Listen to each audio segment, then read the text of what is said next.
Muy bien, aquí estamos de regreso. Aunque todavía no está nada decidido, sí hay algunas cuestiones más claras.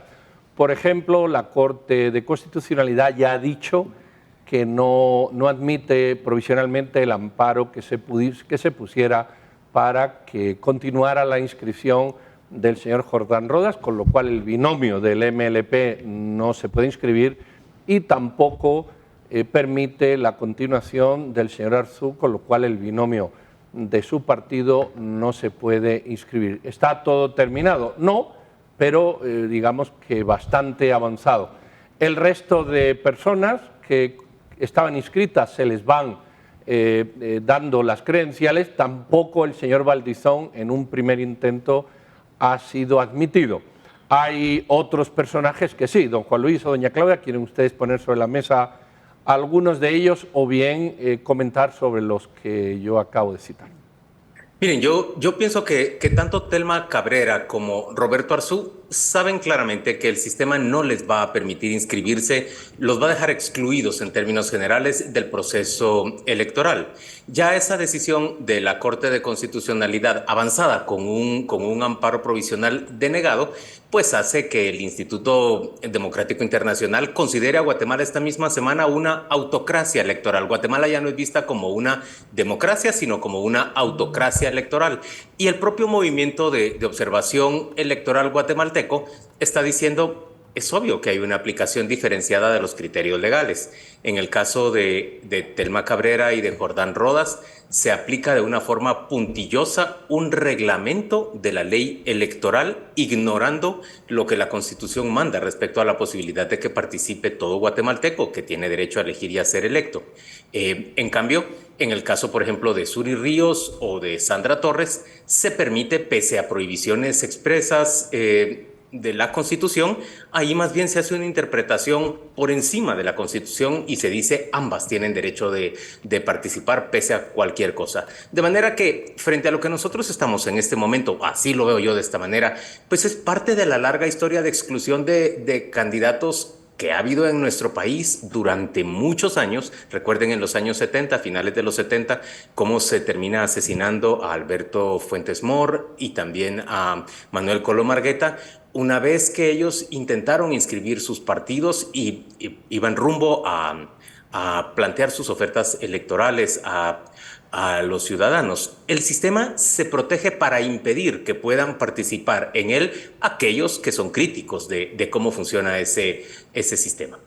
Mira, a mí lo que me ha parecido interesante durante la semana a raíz de estos fallos es el pronunciamiento que ha emitido la misión de observación electoral. Esta está formada por diferentes organizaciones que se ha dedicado continuamente a observar, monitorear y certificar de una manera u otra las elecciones en el país. Ellos ya están apuntando a lo que me parece a mí la observación quizás más puntual y aguda de lo que está marcando el proceso electoral, una aplicación no homogénea de los criterios jurídicos, lo que en pocas palabras o en el español más sencillo se traduciría, la interpretación favorece a algunos, pero la interpretación perjudica a otras. Esa me parece a mí que ha sido una conclusión muy certera que retrata muy bien cuál es el evento electoral.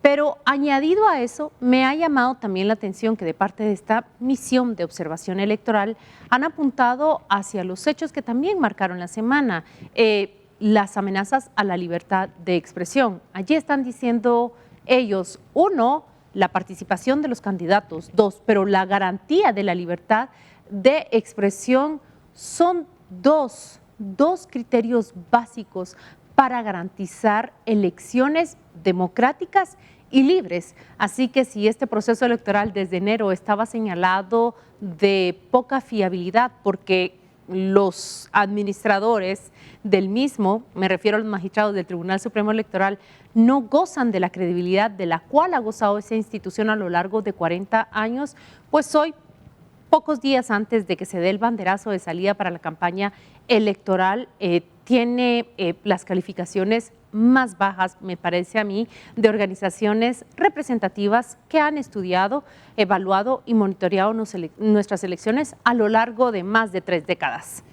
Bueno, yo quiero mezclar varias cosas que ustedes han sacado. El punto número 1 es que Telma Cabrera puede perfectamente participar.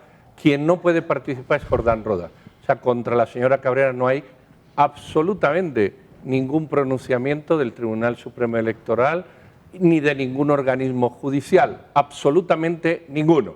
Sí contra su binomio, que es el que no cumple los requisitos que manda el reglamento de probidad, pero no contra la señora. Yo sé que la señora se maneja, no se puede inscribir, sí, se podría inscribir si fuese con otro binomio, pero ella no tiene absolutamente nada.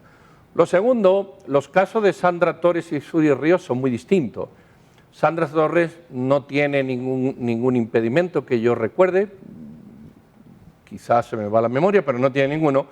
Y respecto a Suri Ríos, es cierto que ha habido un debate sobre el artículo constitucional que hace unos años se llegó a un acuerdo con la Comisión Interamericana de Derechos Humanos en un amparo que ella pusiera junto con su binomio de entonces y en favor también de su hija, de que la Constitución no podía vetar derechos fundamentales, incluso de su propia hija, que todavía era menor, y entonces se llegó a la conclusión de que el Estado la iba a dejar participar.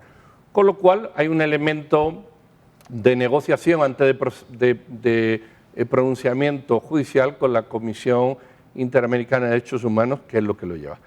Luego, es verdad que hay un déficit de libertad de prensa. De momento no es un déficit electoral, pero sí es un déficit de libertad de prensa. Y solo quiero hacer notar que las autocracias es curioso, las autocracias que el informe menciona, dice, más del doble, 8 países son autocracias. Oigan, Brasil, Chile,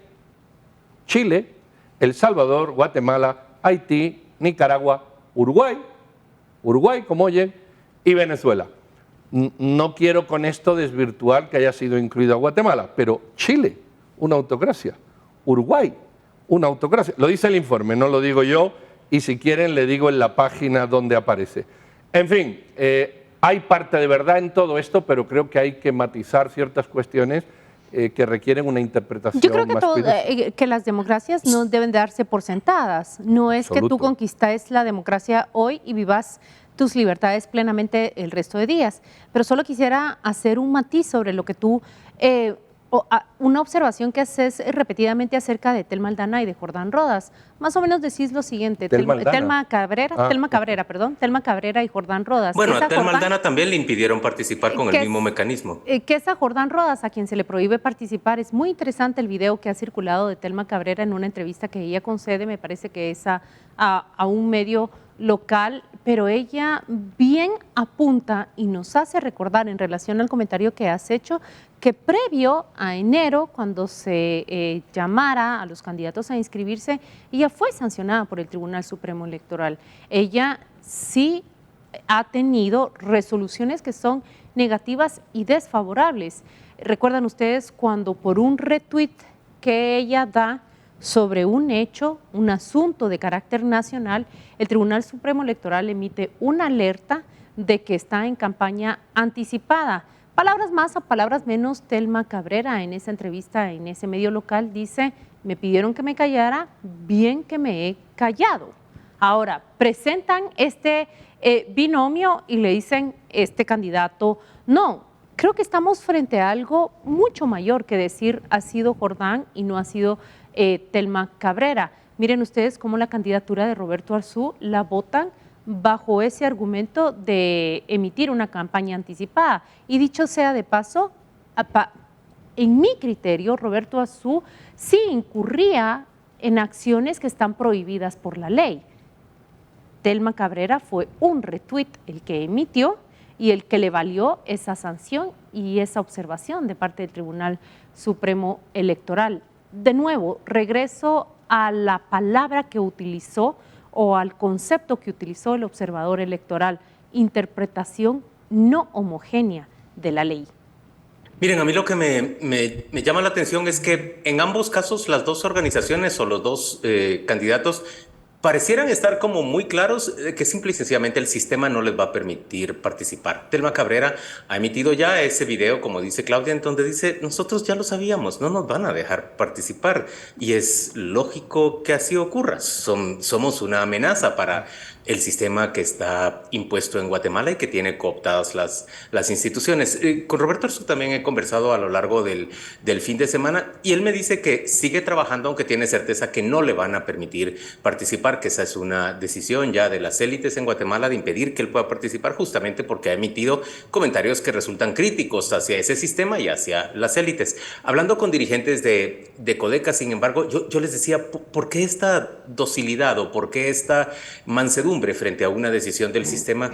Que ellos dicen, pues simple y sencillamente porque entendemos que está por completo cooptado, que no va a haber una corte que se atreva a decir algo distinto de lo que se ha ordenado en términos políticos, y porque nosotros, pues, aunque entendemos la frustración y la decepción de muchas personas que nos hubieran querido ver participar, sabíamos de antemano que esto iba a ocurrir. Ellos dicen que este esfuerzo que se ha hecho por participar ha sido útil para que la sociedad se percate de que se trata de un sistema cerrado, en el que solo unos pocos tienen derecho de participar. Y dice, además, ocurre en un momento en que es útil también porque ya no solo se nos persigue a nosotros. Codeca ha dicho durante mucho tiempo que sus líderes y dirigentes suyos han sido objeto de asesinatos y de persecución.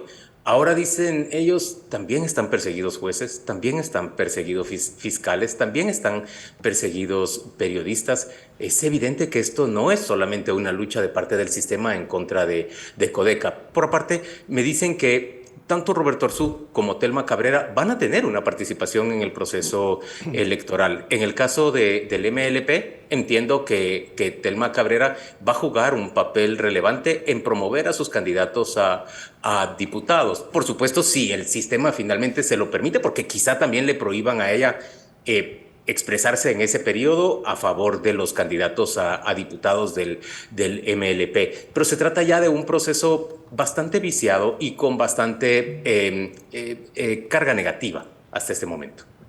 Bueno, yo creo que nadie ha prohibido expresarse a nadie. Tanto es así que el señor Arzú y la señora Cabrera han hecho sus videos y han dicho lo que consideran oportuno. Entonces, no se puede siquiera imaginar que puede haber una prohibición en expresión. De momento no la han tenido, con lo cual ni siquiera hay que tocarla. Yo creo que no es el sistema, Juan Luis. Se habla del sistema porque es una norma que viene coleando de 2008, es una norma, es el famoso mal denominado finiquito, que ya creó problemas en el 8, que ya creó problemas en el 20, que ya creó problemas en el 19 y que vuelve a crear problemas porque no ha sido expulsado del ordenamiento jurídico. No es el sistema, es una norma. ¿Que la norma admite interpretaciones subjetivas? Bueno, eso lo puedo entender, pero si lo hubiéramos aprendido en 2008 ya no estaría ahí. Pero ahí sigue, y como ahí sigue, pues ahí seguirá dando que hablar hasta que sea expulsado o consolidado definitivamente con otras cuestiones de solidez objetiva en el ordenamiento. Yo no sé, tanto que se dice es que somos una amenaza. Bueno, lo que yo sé es lo que hubo. Un diputado, Codeca sacó un diputado en las elecciones pasadas y la señora Cabrera quedó la cuarta. Una amenaza, pues no sé si es amenaza, no sacó ningún alcalde que yo recuerde. Bueno, vamos a ver como partido si es una amenaza y saca 350 alcaldes y 150 diputados, y entonces uno podría decir, puchica, ahí había una masa popular brutal. O pasa como las elecciones pasadas, que sacó un diputado y ningún alcalde, y no es ninguna amenaza. Una amenaza puede ser si cortan las vías, si no dejan pasar, pero no una amenaza en temas de votación. Y podrían haber elegido otra estrategia, que era presentar a otro vicepresidenciable. No han querido en su opción, están en su derecho de no querer y de no querer ceder, pero ya se sabe que cuando una persona, uno de los dos del binomio, no es inscrito, el binomio no puede inscribirse. Eso es sabido en un partido y en el otro. pero ahí está. Yo lo que diría en cuanto a las minorías es que la democracia también es de las minorías. La democracia garantiza la participación de aquellos que están en cuarto lugar como los que están en el primer lugar.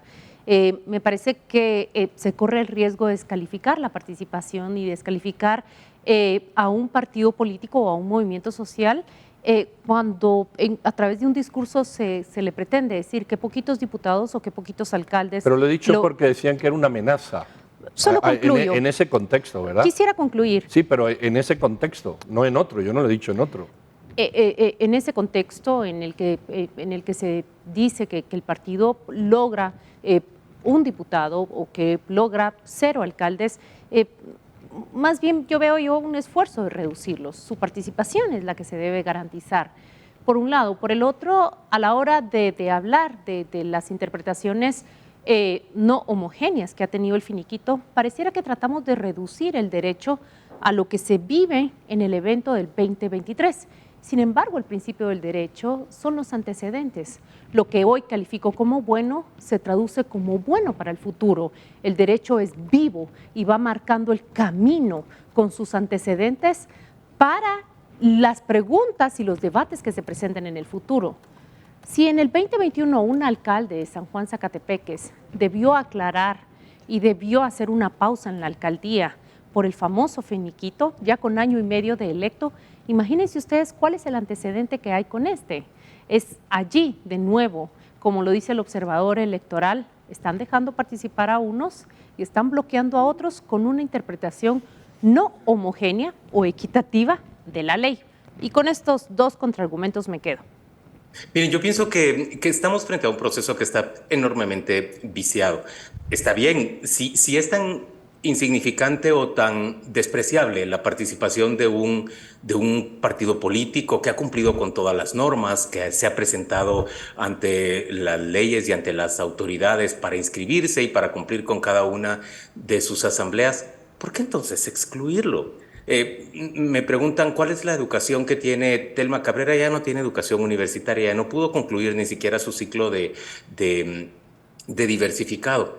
A la mujer a la que se intenta impedir que participe es una mujer que ni siquiera terminó su ciclo de educación, pero evidentemente el sistema le tiene mucho miedo y por eso impide que ella participe. Me parece que estamos frente a una situación verdaderamente penosa para el propio sistema, que lo que procura es prolongar las condiciones en las que vive el país durante 4 años más y que en este caso lo ha logrado efectivamente con la exclusión de estos candidatos. Yo creo que hay 2 frases que están mal empleadas y además abren una puerta fea. Una es esa de quien nada teme, nada debe. Es decir, que todo el mundo puede ser señalado porque como nada debe, cuando no. Eso no es correcto, no es correcto. Nadie tiene que ser señalado, deba o no deba, sin prueba, sin prueba. Pero esta frase se puso de moda hace años. Quien nada teme, nada debe. Y ahora hay otra, que es la democracia, ¿por qué no la deja participar? Porque la democracia es un gobierno de leyes, de leyes. Ay, pero si no, ¿por qué no la dejan participar? Porque hay unas normas que cumplir, hay unas normas que nosotros mismos nos hemos dado de 2007, que no hemos cambiado porque no nos ha dado la gana, no hemos querido, no hemos presionado, no se ha dado la situación, a pesar de en varias ocasiones haber visto que esa norma no era la adecuada, pero no lo hemos hecho, no lo hemos hecho, no hemos tapado el agujero y ahora queremos no caernos, cuando ya sabíamos que en esos agujeros se tropezaba reiteradamente, pero nadie lo ha hecho. Entonces no vale decir, bueno, pues que participe todo el mundo. Bueno, pues entonces ¿para qué queremos las normas? Se abre una puerta, que entre el que quiera y ya está. En fin, creo que hay que meditar sobre lo que es la democracia y los marcos legales que nosotros, los ciudadanos, imponemos, imprimimos, aceptamos, luego no nos gusta. Pero valga esa analogía de ese agujero. A ese agujero se empuja a unos para que no sigan corriendo y en cambio se le tapa a otros para que corran por la vía de las elecciones. Interpretación no homogénea. Así es, valga la analogía. Que no cambien las reglas no debe servir como excusa para bloquear a unos y permitir el paso de otros. Así. Y una última cuestión, y ya con esto vayámonos a la pausa comercial porque queremos volver para hablar sobre el caso de José Rubén Zamora y la persecución en contra de los periodistas. También es cierto que las normas podrían cambiarse, pero ¿quién tiene en su poder la mayoría en el Congreso? Y si no, dígame usted, si quienes tienen el poder ahí no son exactamente las mismas personas que manipulan la ley cuando saben que alguien va a ser candidato, corren a imponerle una tacha para aprovechar esta ley a su favor. Ellos tienen la mayoría en el Congreso, ellos tienen cooptadas todas las instituciones y simple y sencillamente pueden impedirle participar a aquel con el que les da miedo competir. Vamos a la pausa, volvamos dentro de muy poco.